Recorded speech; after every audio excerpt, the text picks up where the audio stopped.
Over 70% of the coins launched have failed. Well, what does that mean then for XLM and XRP, which haven't seen any pump action lately? We're going to talk price of XLM XRP along with Max Kaiser. BTC Maxi throwing some shade.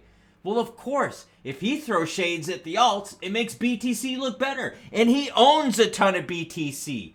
Remember the author, everyone.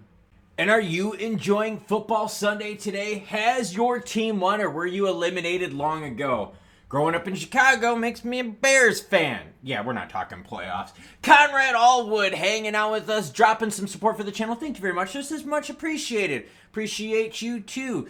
Stephen Meredith says, wanted to say a big thank you from England. Yes, you are light in this dark world. Others might not like you shining the truth light on them, but it's needed. So much crap out there. Well, thank you. And by the way, we've got about 11% of the fans out there that are from across the pond. We're also going to talk about a 70% failure rate in crypto.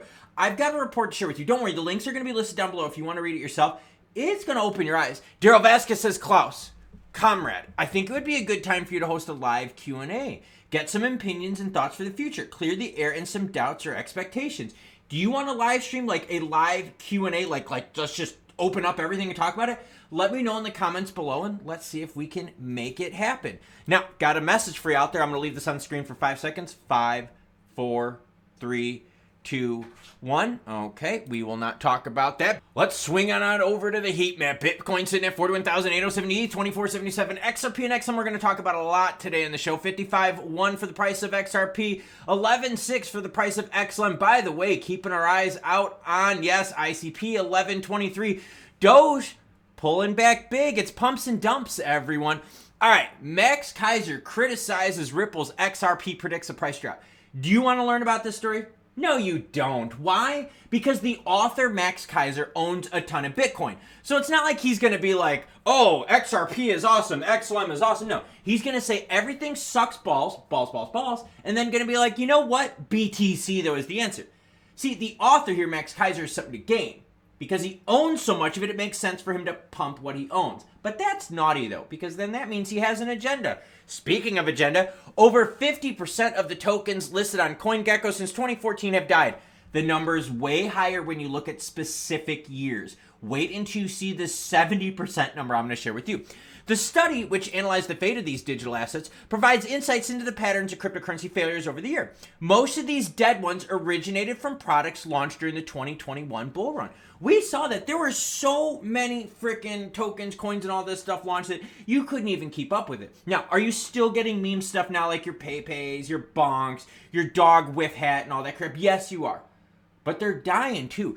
During this period, 7,530 cryptocurrencies died, accounting for 53.6% of all assets on CoinGecko. Now, this gets even worse.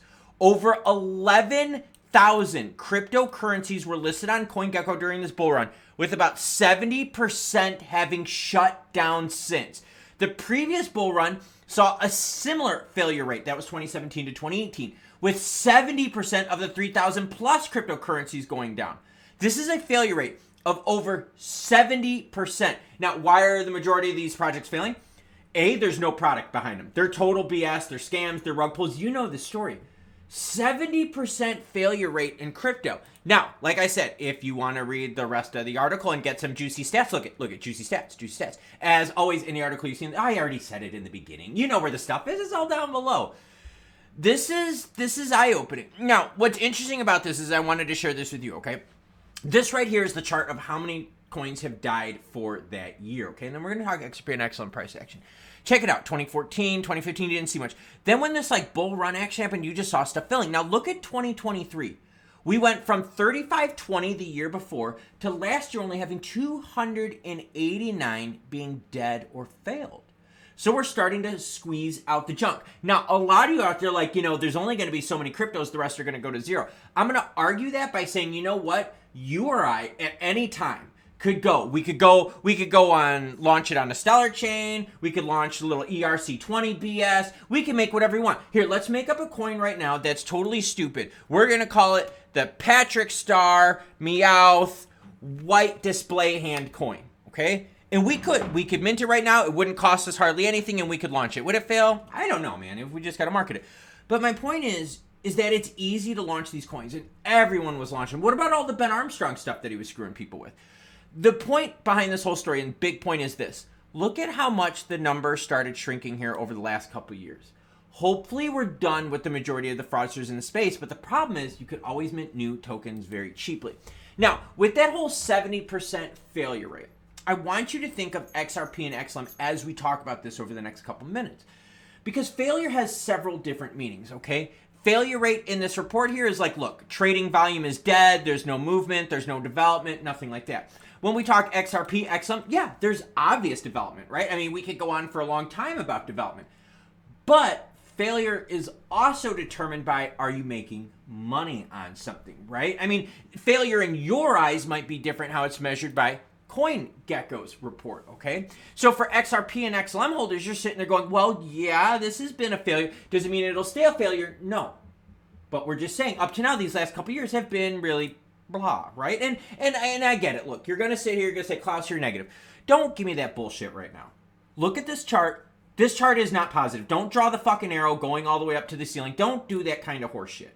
Look at the chart and understand, well, wait a minute. This big, massive bull run here, when money printer go burr, when tons and tons of shit was launched, right? And tons of shit failed, that's when crypto was booming. Those days are long gone. The days of these massive, insane pumps here are just not happening. In fact, when we look at the magnitude of these pumps, this candlestick right here, this is the Taurus pump. The Taurus pump looks like nothing compared to some of these big boys over here that are just normal movements in the market when the market was going money printer go burr. So failure, I think, is something that we all have to look at. What's failure for you? Is failure for you the fact that we haven't mooned yet? Is failure for you the fact that, hey, look, we still got all these other stupid projects out there like Meowth, Patrick, White, demonstration hand for jewelry thing? Dude, it's up to you how to decide it. But failure is very interesting because XRP and XLM are still sticking around. Where, as we've seen, tons and tons of them are dropping. Thousands every year. Now, is the price action juicy? No. And I think that's where a lot of you are in the comments right now saying it's been a complete failure. But see, it's still alive. And I think that's something that we all have to consider. When I look at this dead coin report here, and I start looking at the 5,700 that died in 2021, the 3,500 that went in 2022, XRP and XLM are not one of those. Now, granted, I know. When I look at the price and I start talking about it, you can't be happy about this. If you're happy about this price action here over the last year and a half, get some serious fucking help. I mean, like, seriously, don't defend poor performance. Look at things just zoomed out a little bit and be like, you know what? Seriously, XLM last year and a half hasn't moved worse shit. You know what? XRP last year and a half, it's been a lot of hype with a lot of overpromising and under-delivering. Is that bad to say? No. Is it the truth? Yes. Is it me being negative? No, it's telling the story. But see, XRP and XLM are still there, right? The Stellar and Ripple groups are still developing quite a bit. So they're nowhere near in terms of this dead token space. But what about their performance? Has their performance been a failure for you? You know, Max Kaiser can legit suck my balls. And he's a goofy looking SOB too. So please don't do that, Max Kaiser. I wouldn't want you to. But yeah, we have to start looking at failure. What is failure? I know failure for a lot of people, and I do read the comments. Seriously, I read tons of comments. Failure for a lot of people was we haven't mooned yet. Failure for a lot of people has been, bro, everything has been promised, MoneyGram, and we've got, wait, what about XRP and ODL once we get clarity from Taurus, and that hasn't happened. So there have been a lot of failures, but see, these projects haven't died yet. And I think we have to start talking about what is deemed success. What would success of XRP and Ripple look like? What would success of Stellar and XLM look like? For me, success means that you're making money on your holdings, okay? Development of products within the ecosystem, cool. I think that's good. That's what keeps kind of a project going, right?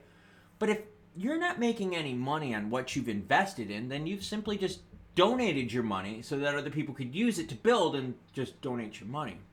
And to me, that sounds like a failure unless you're doing it for a tax write-off and then, hey, that's strat, right? That was a little bit of irony right there. But I really do want people to start considering what failure looks like.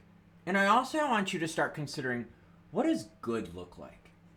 If you were to say, hey, you know what, the performance of XRP and XLM is good, can you explain to me what good would be? Would good be XRP at $1? And you'd be like, hey, look, dollar XRP floor, I'm happy with that. XLM floor price, 30 cents, would you be happy with that? Failures. What about those? What are you designating as failures? Are you sitting here as an XRP holder for the last year and a half going, man, I could have made my money on ICP, I could have played Bonk, I could have played PayPay, you know, shit that has like no utility, you know what I'm saying? Or are you sitting here going, you know what? This is all part of the plan and this is all part of the wait. I want to hear from you because seriously, seeing that 70% of a lot of these cryptos are failing is quite alarming. But we all knew it was going to happen. But what we need to do now is start determining what is success and what is failure. Price action is how you pay your bills, right? You don't pay your bills on dev notes. You don't pay your bills on the launch of Protocol 19 or 20. You don't pay your bills on what XRPL is doing. No. You pay your bills with how much XLM you bought at a lower price and hopefully to sell it for more. And the same with XRP. But if you haven't gotten that over the last couple years, then do we consider it a failure? Let me know in the comments down below. And just to let everyone know, in case you haven't seen it or heard it, I'm not your mom. I'm not your dad. I bring the news whether it's good or bad. And actually, I'm hanging out with my sweet girl Leia today. Hi, sweetheart. Look at her. Want to come up here? Come here. You can come up here. Yeah, you're okay. Come on, sweetheart. Leia is my awesome mountain climbing doggie. She is super, super sweet. She is going to be 9 years old this year. And yes, she is a purebred white German Shepherd. It took a little bit of time to find one like this. But she is my sweetheart, and she goes with me everywhere. And she is so sweet and so kind, and is also a really, really legit hunting dog. So, failure? Not a chance. Leia has been a complete victory as she brings warmth to my heart. Did I spend a lot of money on her? Yes, of course. But that money wasn't a failure because I knew what I was getting. So now I'm going to ask you, when you spend all that money in XRP and XLM, do you know what you're getting?